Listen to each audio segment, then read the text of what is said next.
ആരും കൊതിക്കുന്നൊരാൾ വന്നു ചേരുമെന്നാരോ സ്വകാര്യം പറഞ്ഞതാവാം.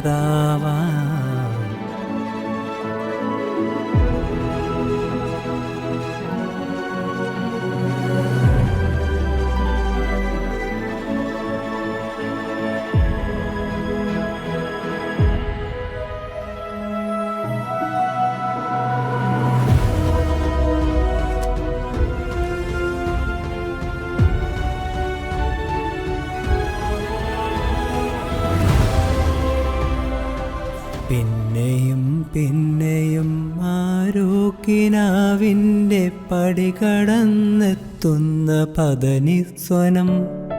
പിന്നെയും പിന്നെയും ആരോ നിലാവത്ത് പൊൻവേണുവൂതുന്നു മൃദുമന്ത്രണം.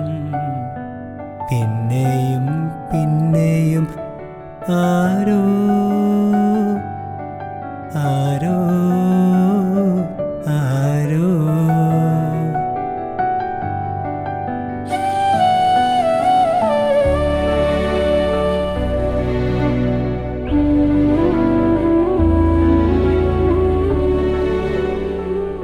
മാളുവിനൊരു ഭാഗ്യം ഉണ്ടായ അത് മേഘയുടെയും മണിക്കുട്ടനെയും കൂടെ ഭാഗ്യവാ. അത് മറക്കരുത്.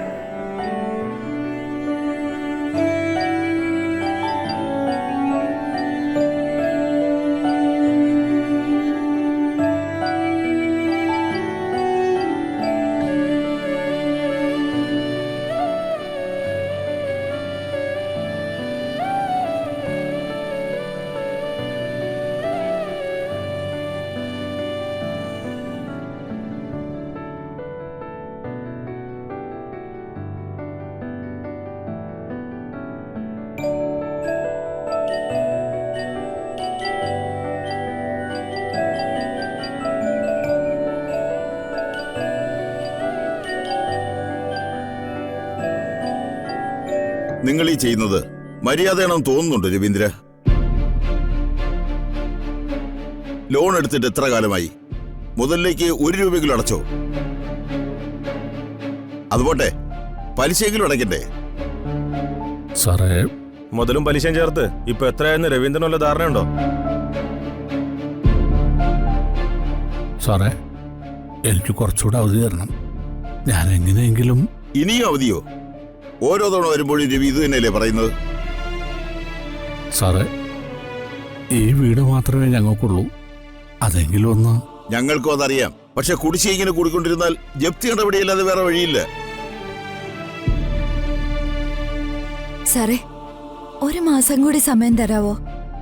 അടുത്ത മാസം നടക്കുന്ന അദാലത്തില് ഞങ്ങൾ പലിശ മുഴുവനും അടയ്ക്കാം. അതിനുശേഷം മുതലടയ്ക്കാൻ കുറച്ച് സമയം അനുവദിച്ചാൽ മാത്രം മതി. കുട്ടി, പറയാൻ എളുപ്പമാണ്. പക്ഷെ ഇത്രയും പണം 1 മാസത്തിനുള്ളിൽ എവിടെ നിന്ന് കണ്ടെത്തും? എങ്ങനെയെങ്കിലും കണ്ടെത്തു സർ. അടുത്ത മാസം അദാലത്തിലെ പലിശ അടച്ചിരിക്കും. ഞാൻ ഉറപ്പ് തരാം. എന്റെ മോളുടെ കൂടെ അല്ലേ കുട്ടി പഠിക്കുന്നത്? അതെ. ഇത്രയും ബുദ്ധിമുട്ടിനിടയിലും പഠിച്ച് റാങ്ക് വാങ്ങിച്ച കുട്ടിയാ നീ. വെറുതെ ഒരു വാക്ക് പറയില്ലെന്ന് എനിക്കറിയാം. കുട്ടിയെ ഓർത്ത് ഒരവസരം കൂടി ബാങ്കിൽ പറഞ്ഞ് സമ്മതിപ്പിക്കാൻ നോക്കാം. ഓ